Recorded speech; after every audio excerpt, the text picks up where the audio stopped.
Welcome to ReConnect with Plant Wisdom. I'm your host, Tigrila Gardenia, nature-inspired mentor and leadership coach. In this podcast, I share ancient and modern knowledge from biology to spirituality about the wondrous ways in which plants can help you lead a naturally conscious life. Hello, everyone. Welcome back to another episode of ReConnect with Plant Wisdom. It's me, Tigrila Gardenia. This episode came from a really funny discussion, and I hope, it just came from it came from a funny discussion. We have a lot of fun in the naturally conscious community. And, the other day we were having a discussion and we were talking about, so this was in the Naturally Conscious Leadership Group. As you know, the Naturally Conscious community is actually divided into multiple different ecotones or ecosystems. Like I've called them bioregions before, me and all my plant metaphors and ecosystem metaphors.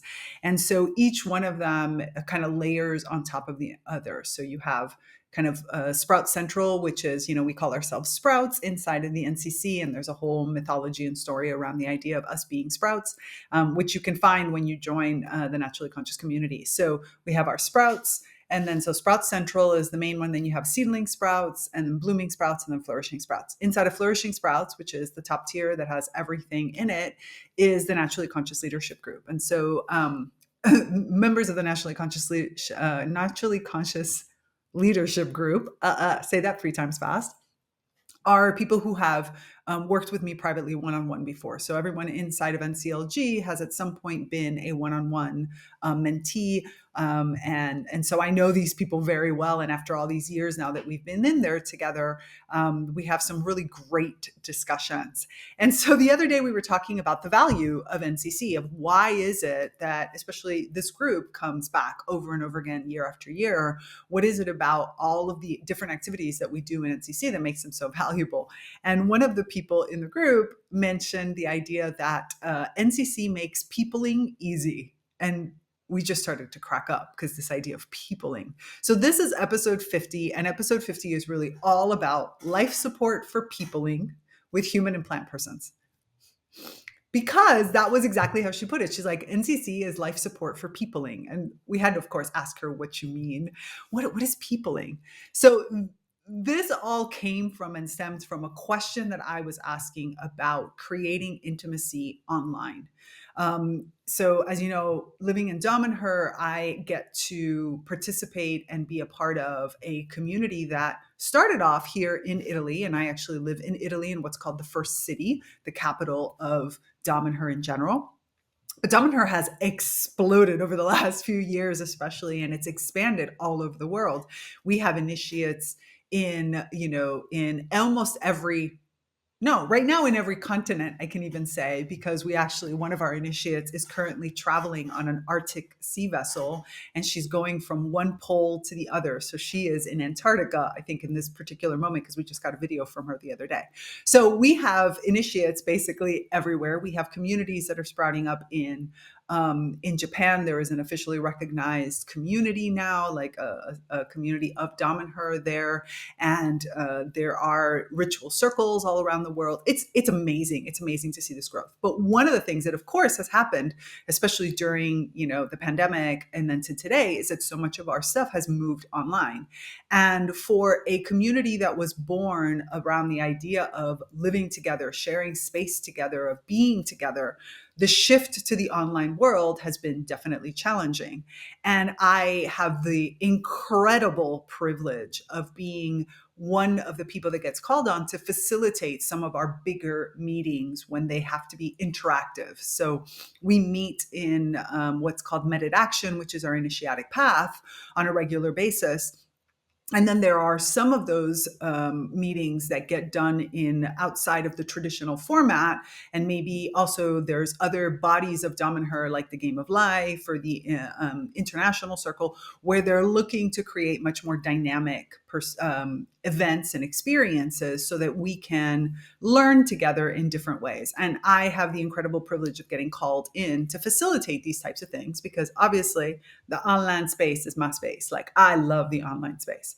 So one of the myths that keeps getting kind of thrown around here, especially by some of our older members of the community, is the fact that you can't create intimacy online, and that they're like, they almost can't see the value of being a part of an online community. So I wanted to talk about what we have done in NCC and how NCC has become that sacred container, that place for vulnerability, for building the life that you want, that trans species life that you want, or interspecies, trans species. I'm going to have to play with these two words because I think it's really trans. I've been using interspecies, but now I'm starting to think it's trans species, because it's really about, humans and plants and eventually other kinds of beings, right? Being all consciously together in that space. And so I was asking the group, and the group was throwing back, what it was that made NCC so special for them, and the reason why they came to NCC every single day to get nourished, to share, and to think. And this concept came up of life support for peopling. And really, that came from the perspective that not all of us, first of all, not all of us are extroverts.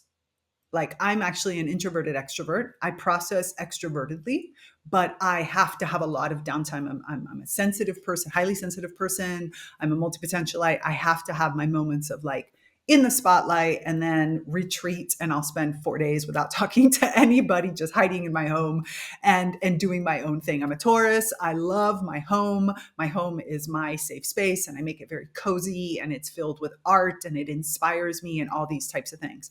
And my online space is created to be that way. Just this week, when I'm filming this week, I'm teaching a course. And in the course, there is a whole series of people that are on video, that are very public, that we're having really amazing conversations. And there's a few people off video that are new to the community. They're not yet in that space. And so they're just they're off video, but they're there on the Zoom call. And that's fine too. We have one person that comes to our book club, for example, that never shows their face, never has spoken.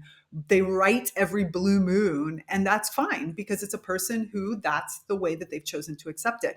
And so this comment that Nandini made around peopling was really about the concept that, not all of us know how to express these very, not just intimate, but also reality shifting concepts that we're having around plants and around the intimacy of the relationship and around how you change. If you remember in my last episode, I was talking about some of my main identity shifts. And some of those, in the process that I was going through them, were extremely freaking scary, because I was sad and I was angry, or I was judgmental of myself, and all these different pieces. And I wanted to process them, but maybe I wasn't ready to talk through them, but I wanted to be in an environment that nourished them. And that's that aspect of having that safe space where I could interact in whatever way works for me. Also, the concepts that we're talking about inside the Naturally Conscious community around plants are extremely sensitive, shifting.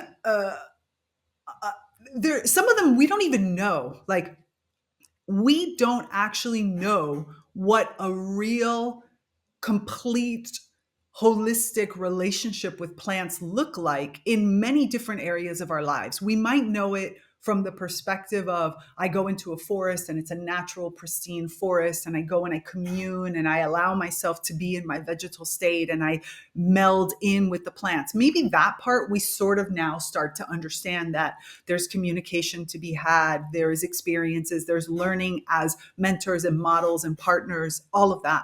But what about when it comes to my clothes? What about when it comes to my furniture? What about when it comes to my food? These are all the difficult conversations around plant wisdom and around plants as persons that we're still fleshing out as humans.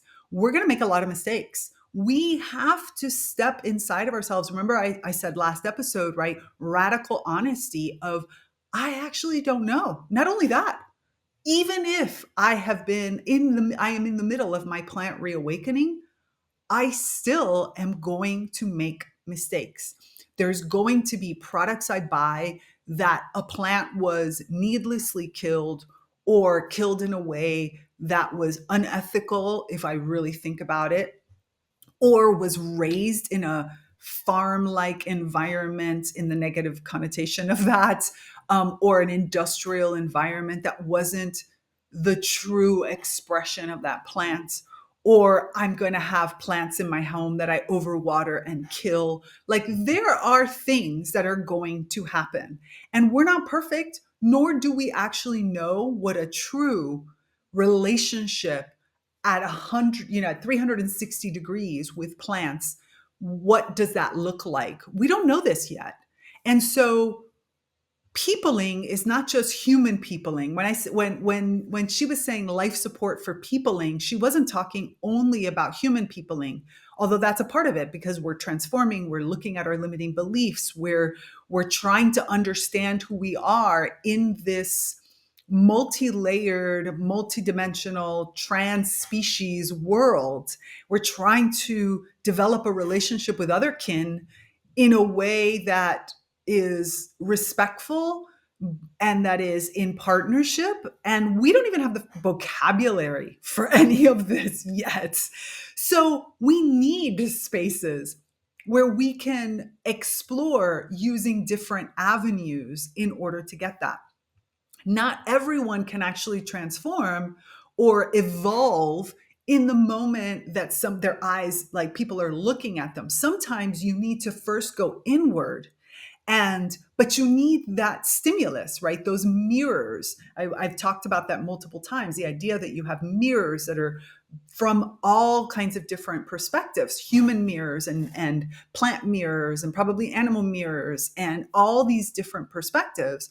I need to take that in. So I want to have places where I can gather information. Maybe I read posts, or I sit on a call that I don't necessarily have to speak on. And then maybe I allow others to, like, give me stimulus, and then I take all that in. Maybe there are moments when I have a concept and I want to get it out of me, and I want to have a place where I don't have to have all the right perfect words, because maybe the vocabulary doesn't even exist. I mean, I just used the word otherkin. I just discovered that word. Or trans species. I just discovered trans. I've always talked about transdiscipline. Well, actually, not always. It's been a few years, because when I started working on biomimicry projects, I was working with somebody who had done her thesis, her PhD thesis, on transdiscipline projects.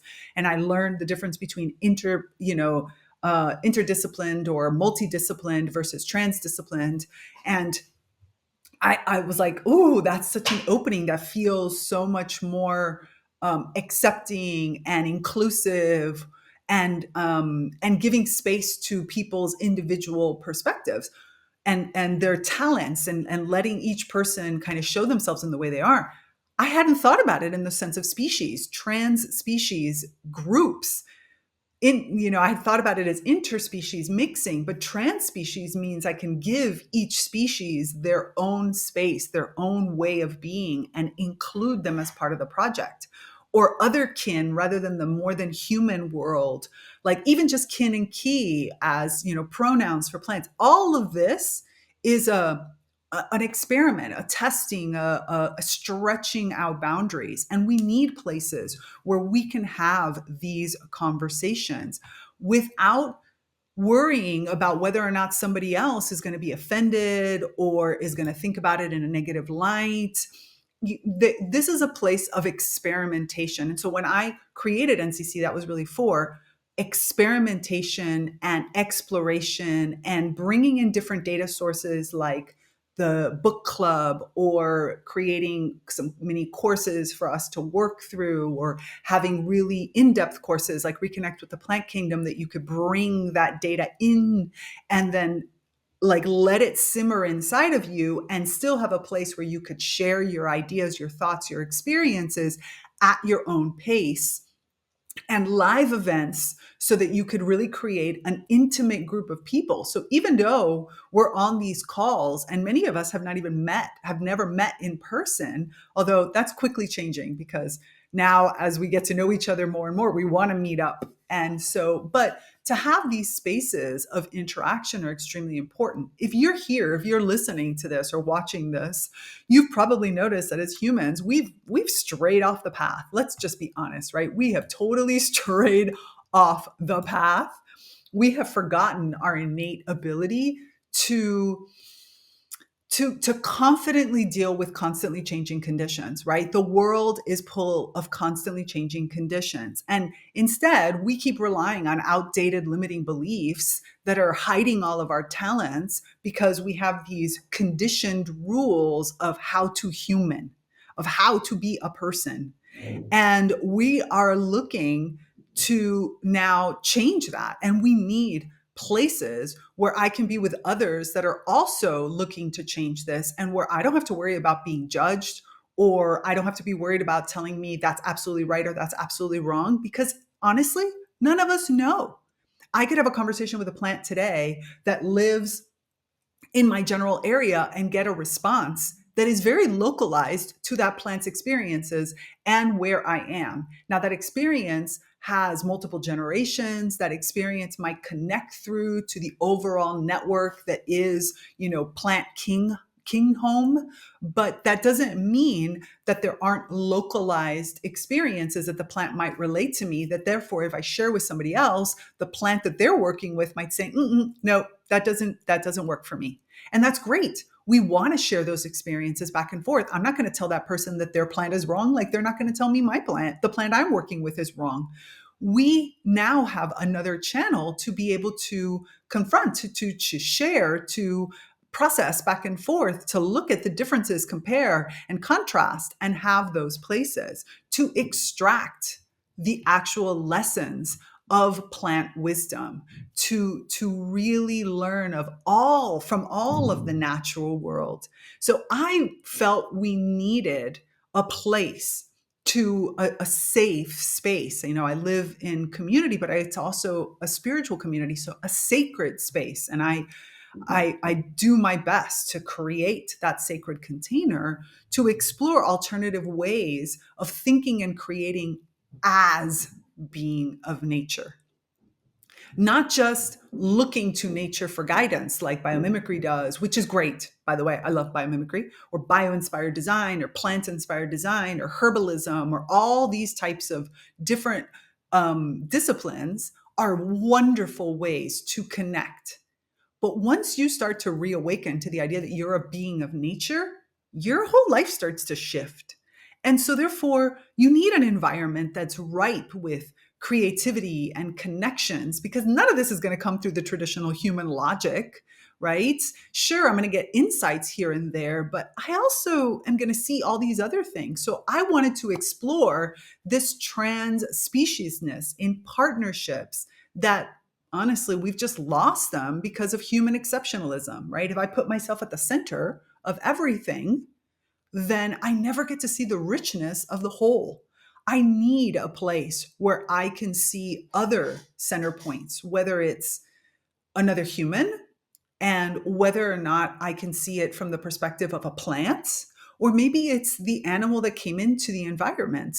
And so I need people to help me people better, to give me support in my peopling as an individual as well as a whole.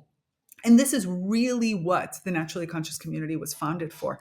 I wanted an online ecosystem of nature conscious minds, right? And I use minds, not brains, not like minds, so that could have a safe space where we could explore this deeper connection with the plant kingdom, everything that we're learning, where we could bring the plants into the conversations. Almost everyone in the Naturally Conscious community probably has at least one plant that we work with very closely. For me, it's spider plant. You've heard me talk about spider plant over the time, or for those who on video can see no name Dracenia behind me. Like, these are plants that have taught me incredible, unexpected things. And sometimes these plants themselves want to share a message. Sometimes I am just the vehicle. If you've ever done a plant music healing session with me, I tell you from the very beginning, my job in the plant music healing session is to be the human. I'm hands, for the device, the combination between Spider Plant and the Music of the Plants device. And I'm also the one that, if for whatever reason, which is very rare nowadays because Spider Plant has done hundreds of sessions, if Spider Plant can't share with you what Spider Plant wants to say, then Spider Plant will pass it to me and I will put it into human terms. If Spider Plant can't get you to feel or experience or connect in to the actual direction or message that is being transmitted through that music, then Spider Plant will use me. So I'm always present, but I am not the conductor of that particular type of session. And we have had sessions like I Am Plant has moments that are like that. My 5-day challenge, also the plant communication workshop that I do also has moments like that. It's a place for us to really access, a place filled with guidance and mirrors and support from like-minded humans and other kin that are on this journey to lead a life of impact, to achieve their life purpose, to make an impact in the world, either at their personal local level or at the global level.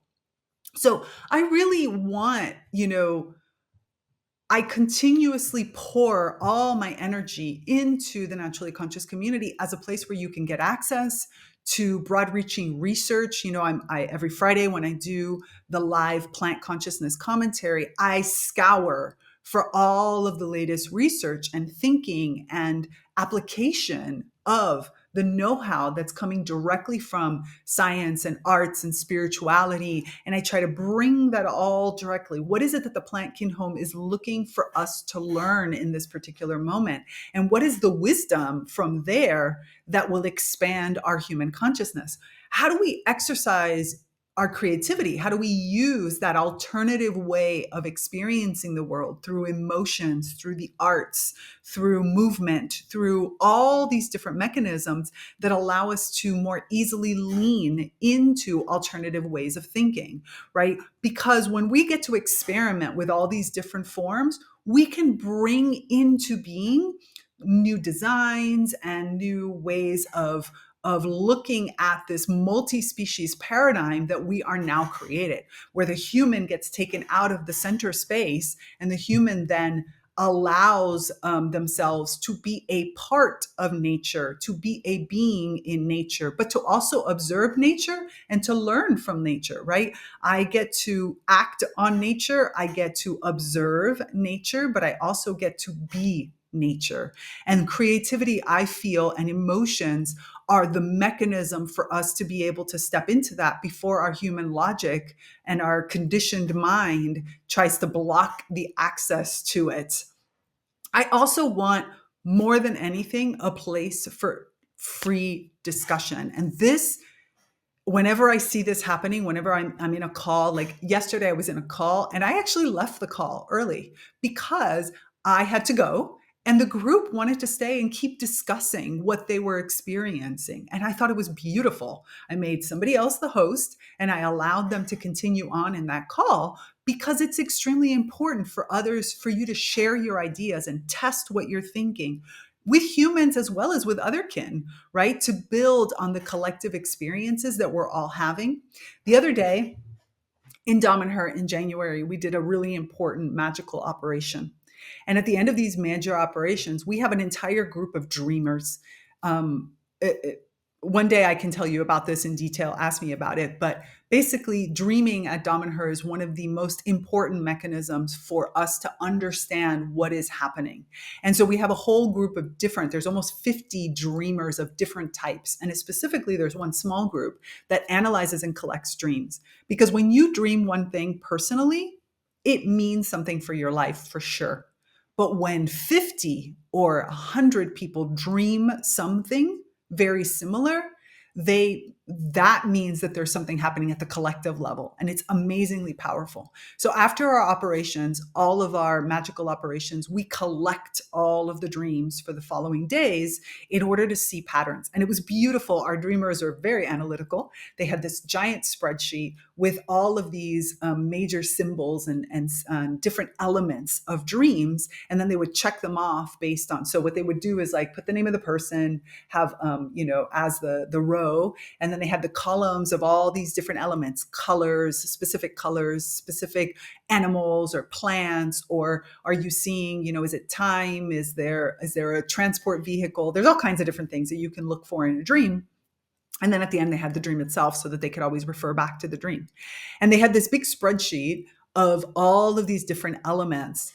And from there, they were able to see what was the outcome of the overall magical operation. It's very scientific in a lot of ways. I know that people think of magic as being, something ephemeral, and it is to a certain extent, but it has to, when you're using alchemy and theurgical magic to deal with what's happening on the physical plane, you need to have a way to know whether or not it was successful. And this is one of the many mechanisms that we use. So in some ways, the naturally conscious community is doing the exact same thing with our relationship to other kin. It is giving us a place where we can discuss uncomfortable and often unanswered questions, but also to compare and contrast what are our experiences so that we can find new avenues of exploration. What are the new commonalities? What is coming into being in this paradigm, whether that's through language or through experiences that people are having? If many people are having the same dream with a specific plant, or if many people are going out and having discussions with plants or learning about plants and coming back to the same conclusions, then you have much more confirmation that there is a shift that's starting to happen in that, and you can start to codify that and put it into our normal everyday vernacular. And so, this is extremely important, and that goes to that piece of collaboration, right? By collaborating with others from everything, again, plants and humans working together, we maximize our results, and we can have fun doing it. I mean, if you come to any of our calls, especially if you come to our writing group, our writing and creativity group, you're going to see that we laugh all of the time because we're we're writing about and exploring and making art around the idea of this new paradigm where we're bringing the voice of plants out, and they're not all serious. I mean, they are serious in the sense of it is change, it's important, it's transformation, it's evolution, but the content can be a lot of fun in the process. There really is always something going on in NCC, and this is an opportunity for you to reconnect, to expand, and honestly to talk, because you might not have anybody to talk to about these types of things. You might not have the opportunity to get this knowledge and get this knowledge from multiple sources, because again, I myself am coming from just me. I'm coming from multiple sources, as you already know, right? I'm a Kabbalist. I'm an initiate of the School of Method Action from Damanhur. I study spiritual physics. I study interpersonalities. I used to teach sacred geometry. I used to teach astral travel. I mean, I'm bringing things in already. Plus, I'm an engineer and a musician and an artist. And, I have a scientific background. I've done design. Like, I have a wide range. But beyond just me, that's why it's not called Tigria's network. It's called the Naturally Conscious Community because it's made up of every single person that comes into the space. You are the ones that put in what becomes the valuable resource that every other person gets out of it.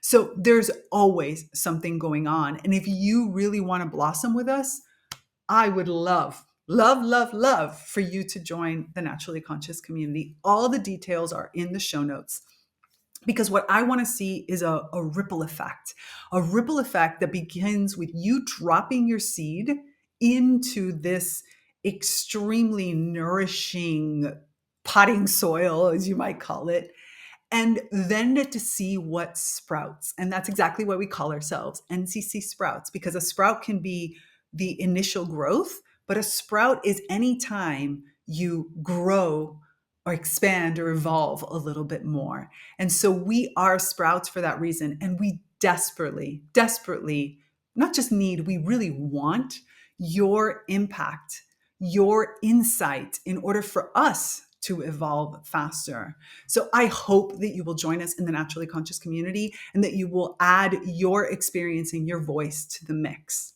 So that's it. That's it for now. Can you believe that this is the end of episode 50? I still can't believe that I have been doing this for 50 weeks. I took a very short break in the middle. So we've been doing this for a little bit over a year actually, but it's episode 50. I'm just I'm giddy. I'm so thankful. I'm so grateful. Please like, subscribe, leave a comment, and more importantly, share with your friends because all of this is for you. And also remember to support our eco-conscious business partners. I'm going to share one with you right now as we finish off. I think we can all agree that music is the true universal language. In fact, what we think of as language is actually musicality. And I would argue that plants may be the greatest composers of all. By using the music of the plants device, plants are now able to share their healing and communicate with us in a language we can understand. Music of the Plants now has different devices to experiment with, whether you're a musician looking to play along with your plant friends, a healer who wants to enhance their practice, or simply curious. In the show notes, you'll find a link to purchase the right device for you, such as this Bamboo M. There are also all sorts of fun extras, such as downloadable interspecies music and plant music merchandise. So click on the link to the music of the plants in the show notes to discover how you can start making music with your plants today. Thanks for listening to this episode of ReConnect with Plant Wisdom. Intro and outro music by Steve Shuley and Poinsettia from the Singing Life of Plants. So join me, Tigrila Gardenia, and my plant collaborators next time on ReConnect with Plant Wisdom.